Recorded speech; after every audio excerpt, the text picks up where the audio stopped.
In the beginning, the gods of video games granted the Triforce to the big three franchises of Nintendo. The first, the Triforce of Power, was given to the Mario franchise because Mario would go on to become the most powerful of the Nintendo properties and would globally dominate the video game world. The second, the Triforce of Wisdom, was given to the Legend of Zelda franchise because they would create games that would have new and innovative ideas. And finally, the third Triforce, the Triforce of Courage, was given to the Pokemon franchise. Because you need to be pretty fucking courageous to pull the shit they did. Okay, calm down. Let's try and look at this rationally. So, as I was talking about in that overdramatic intro, Nintendo has three major properties which drive their sales and are usually their biggest releases per year. These properties are Mario, Zelda, and Pokemon. These franchises have been a staple of Nintendo consoles and handhelds for decades. When the Nintendo Switch was announced, people were anxiously waiting to see how these three franchises would adapt to the powerful new platform. While Zelda and Mario ended up doing pretty well, Pokemon was a different story. Today we'll be comparing mainline Pokemon's Switch debut with that of mainline Zelda and Mario, and how Pokemon failed while Zelda and Mario succeeded. First, we'll take a look at Zelda and Mario, and what made them so successful.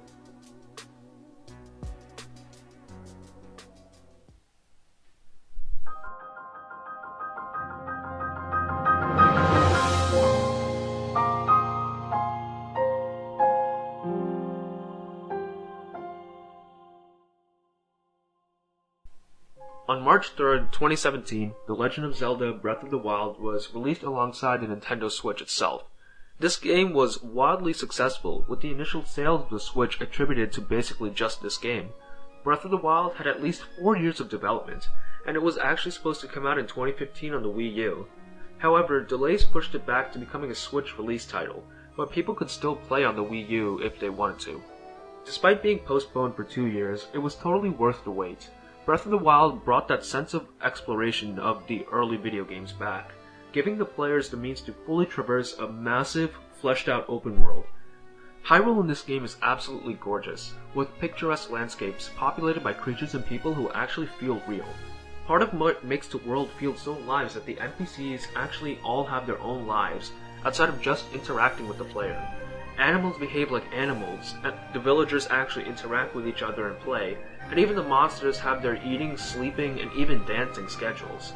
However, the depth of the world went much further than that. The environment itself and its interaction with the items in your inventory gave the game a whole new level. One of the most prominent examples is how weapons react to temperature and weather. During a thunderstorm, if you had metal weapons or shields equipped, you would be in danger of getting struck by lightning due to the metal's conductive nature. Likewise, if you had wooden weapons or shields equipped in the Goron region, they would catch on fire and lose durability. You can also use weapons to help you in the overworld. For example, you can use the Great Flame Blade to sufficiently warm your body in cool areas, and on the flip side, you can use the Great Ice Blade to cool you in hot areas. The game also boasts a great physics engine that you can use to further your interactions with the environment around you. Basically, what I'm trying to say is that the game's environment is extremely in-depth, and you can do a lot with what's given to you. However, I believe that Breath of the Wild's greatest win is how it absolutely changed both the Zelda formula and the RPG formula as a whole. Previous to Breath of the Wild, the Zelda series had been becoming repetitive and stale. However, Breath of the Wild changed all that.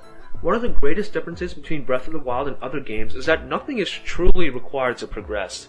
After you leave the Great Plateau, you can technically do anything you want. You can go straight to Hyrule Castle for the boss battle, or you can spend all your time exploring every last corner of Hyrule trying to find all 999 Korok seeds.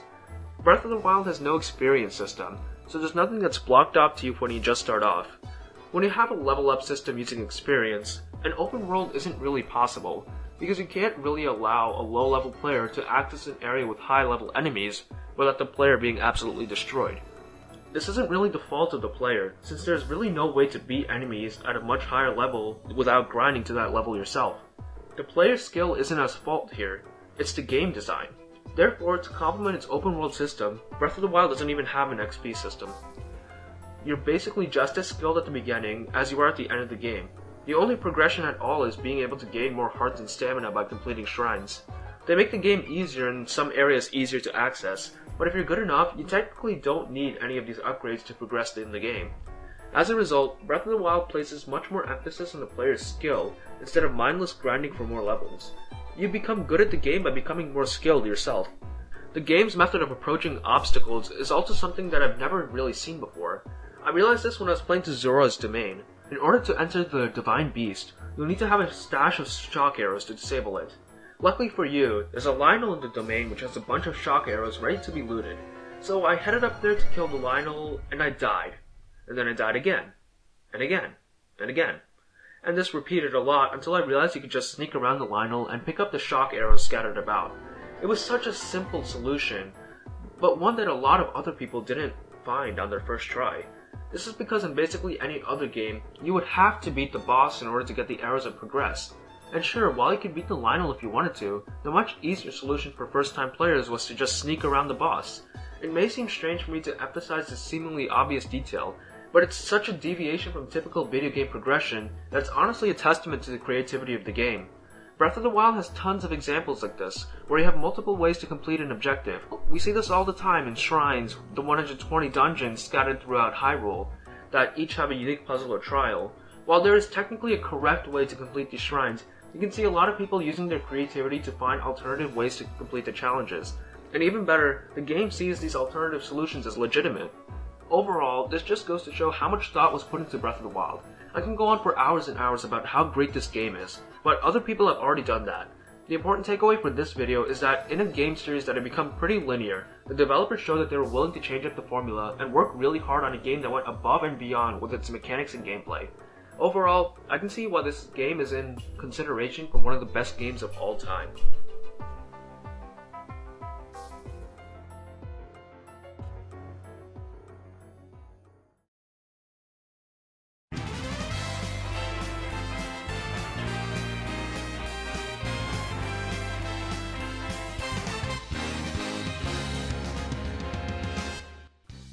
Just a few months later, on October 27, 2017, Mario made his mainline debut on the Nintendo Switch with Super Mario Odyssey.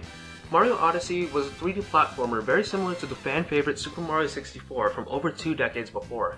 The game had Mario travel around different worlds, known as kingdoms, and complete platforming challenges and puzzles to collect moons. Collecting a set number of moons in a single kingdom will allow you to travel to the next kingdom. There are 999 moons in total to collect, and the ways you can get them vary a lot. Some you can just get by just playing the story, and then you can get one by playing volleyball or jump rope, and you can also get one moon from each kingdom by just buying them with in-game coins from the store. Any way you get them, it's extremely fun to find these on your journeys. It's really cool when you see something that looks like it could lead to a moon, or seeing a moon and trying to figure out how to get it. Another aspect of Super Mario Odyssey which fans loved is how different it was to previous games in the series. Previous to Odyssey, the mainline Mario games had been the Super Mario Galaxy series, Super Mario 3D World and Land, and 4 new Super Mario Bros. While the Super Mario Galaxy game and Super Mario 3D World was good, the new Super Mario series wasn't. These games were basically all copycats of each other. It was always you starting out in a grassland and progressing through different worlds, probably including a desert, cloud, and underwater world, and you finally get to the end where you jump through Bowser's Castle and beat him. This is the exact same formula that is copied and pasted in basically all 4 of the new Super Mario games, with only minor differences between each of them. So obviously when a brand new game with a fresh take on the series was announced, fans were excited. Super Mario Odyssey was heavily influenced by what was previously considered the best Mario game of all time, Super Mario 64. Super Mario 64 had an extremely similar gameplay structure to Odyssey. In fact, many consider Odyssey to be an unofficial sequel to 64. Unlike the new Super Mario games, Mario Odyssey strove to create a brand new experience instead of rehashing the old formula. The biggest change by far was the fact that the power-ups of previous games were gone, and they were instead replaced by the ability to capture creatures. You are able to throw your sentient hat named Cappy onto other living beings, which allows you to control them and use their special abilities. You can't capture everybody you see, but you can capture a large variety. Most enemies in the game are capturable, as well as some friendly creatures. Honestly, capturing is an amazing mechanic of the game that utilizes the unique character designs of the Mario franchise, and this mechanic differentiates the game from all of its predecessors. Mario Odyssey's innovation from the previous games continue. We can see this in the level design. The levels of Mario Odyssey are semi-open world. While there was a clear destination you had to go to, you are able to explore all you want on the way there. In fact, you would essentially be required to explore on your own if you wanted to collect enough moons to progress. Also, the levels themselves were very different.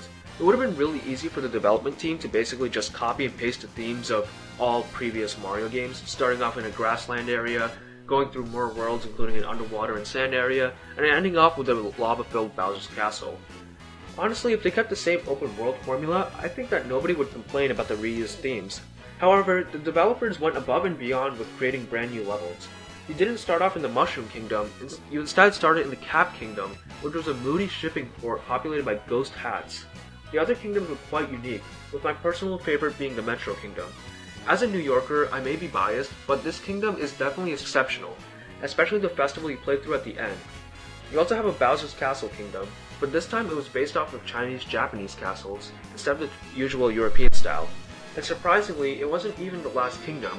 In a twist, the climax of the game took place on the Moon Kingdom. And the differences didn't even end there. Aside from Bowser, all the bosses in the game were brand new characters, further distancing themselves from the previous installments in the series. Despite what I said, Super Mario Odyssey is still a Mario game, and it still feels like one. Even with all the new additions and changes, the game still honors its roots. The gameplay is still almost exclusively made up by platforming, and there aren't any features that feel unnecessary or tacky. Also, there are a ton of references to previous games. I can go through all of them, but my favorite is in Metro Kingdom. Remember that festival I was talking about? Well, that festival was conducted by the mayor of the kingdom, Pauline, who was the lady you had to save in the arcade game Donkey Kong, the first ever game Mario appeared in. What a callback. Overall, Mario Odyssey is another game where the developers were able to provide a really fresh twist on the game by utilizing the capabilities of the Switch, while still keeping the elements of what make it a Mario game.